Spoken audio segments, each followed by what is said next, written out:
20 most common English idioms.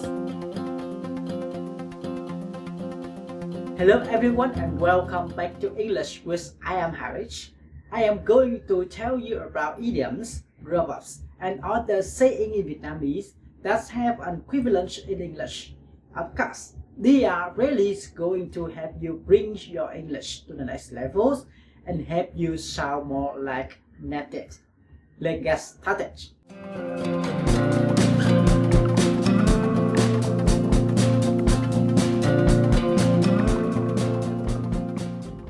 Number 1. The fruit never falls too far from the tree.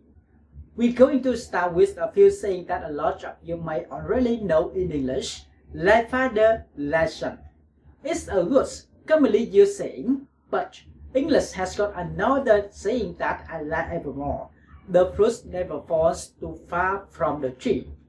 This sentence addresses the idea that a person inevitably shares traits with or resemble his or her parents or family.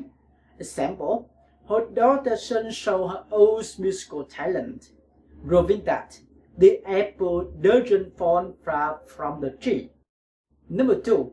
The grass is always greener on the other side. The grass is always greener on the other side.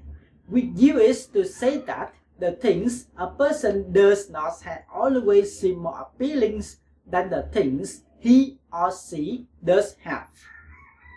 One example, don't compare your talents with others because the grass is always greener on the other side. Just do your best.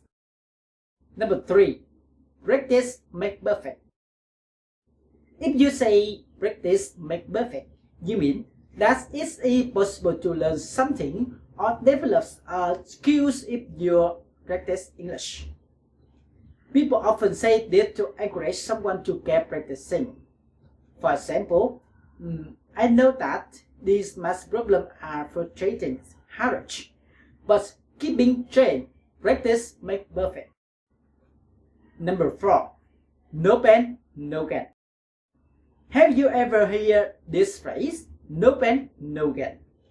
The proverb is used to say that in order to achieve worthwhile goals, it is necessary to suffer or work hard. In other words, only by facing daily with difficult or hardship, you will success or make progress. For example, although it may be hard to exercise so much, in the end, she gained the lucky one. No pain, no gain. Number 5. Don't judge a book by its cover. Next is a saying that compare outer appearance with the inner realities. The Vietnamese saying bad to good, good than good bad. And in English, don't judge a book by its cover. That means you cannot know what something or someone is like by looking only at that person or thing's appearance. For example, that man may look very small and insignificant, but don't judge a book by its cover. He is very powerful man in his circle. Number 6. On that Reuters is not gone.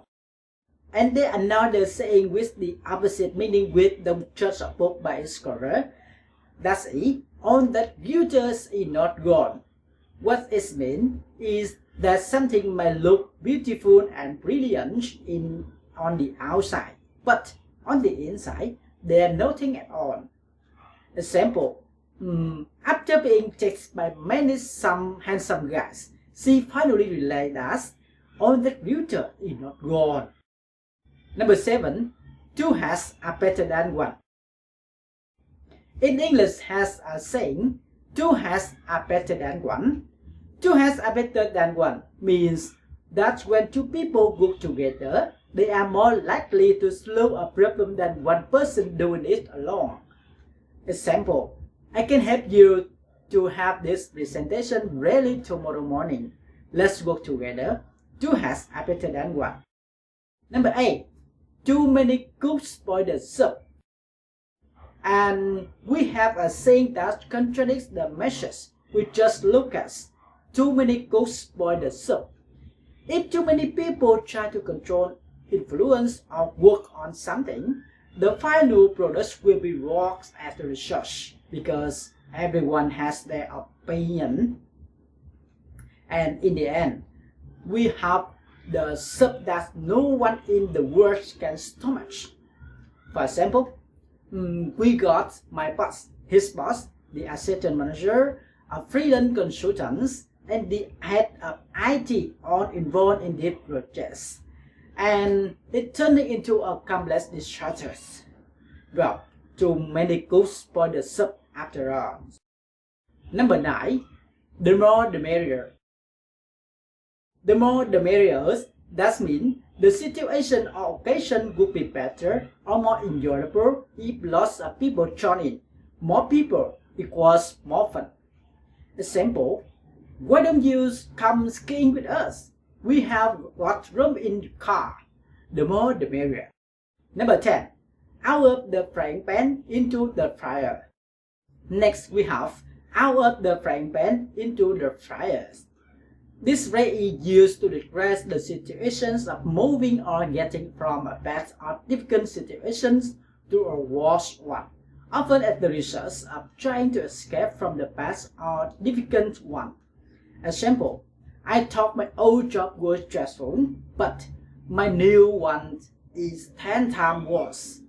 It's like going out of the frying pan and into the fire. Number 11.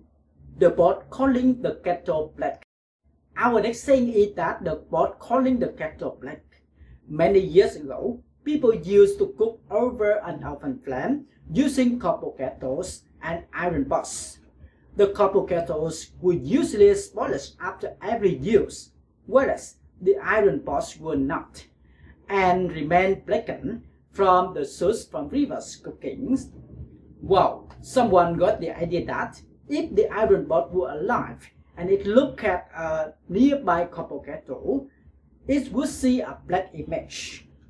The iron pot believes it sees the image of the copper kettle when in reality, because the copper kettle was polished, what the iron pot was seeing was a reflection of itself.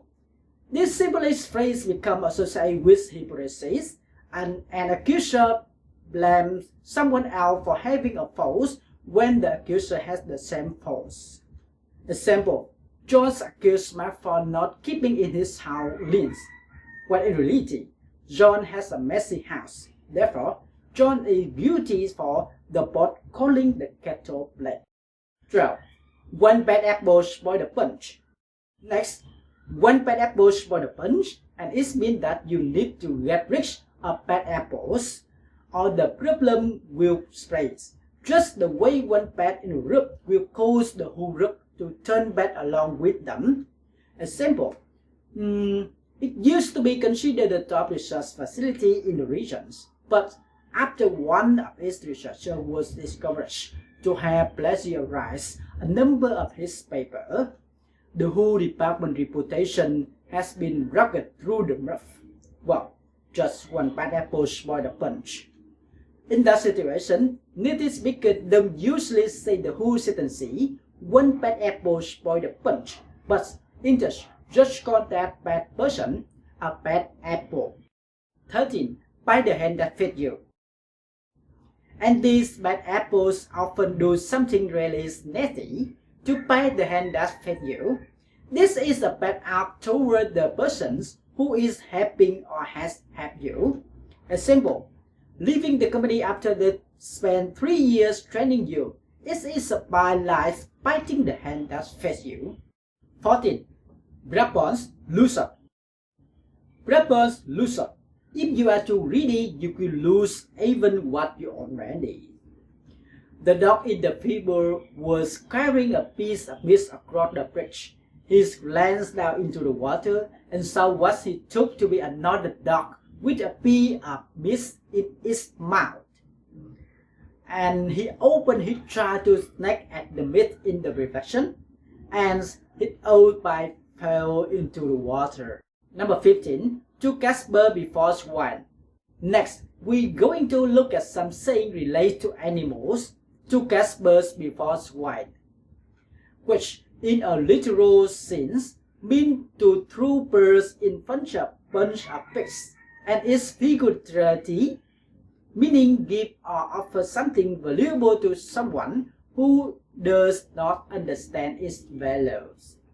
Example, I'm afraid you are casting birds before swine. With your good advice, we won't listen. Number 16. The die is cast. The die is cast. This idiom means that a decision or a past actions has been determined and cannot be changed. Example, the die is cast and it's worse too late for any regrets. Number 17. The straw that broke the camel's back. We have the straw that broke the camel's back. It is the last in a series of unlessons or unreasonable events and make you feel that you cannot tolerate a situation any longer. Example, it has been a difficult wait. So when the car broke down, it was the straw that broke the camel's back.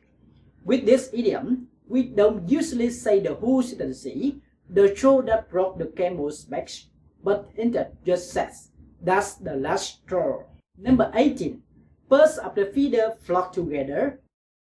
And now, let's look at the saying, birds of the feather flock together.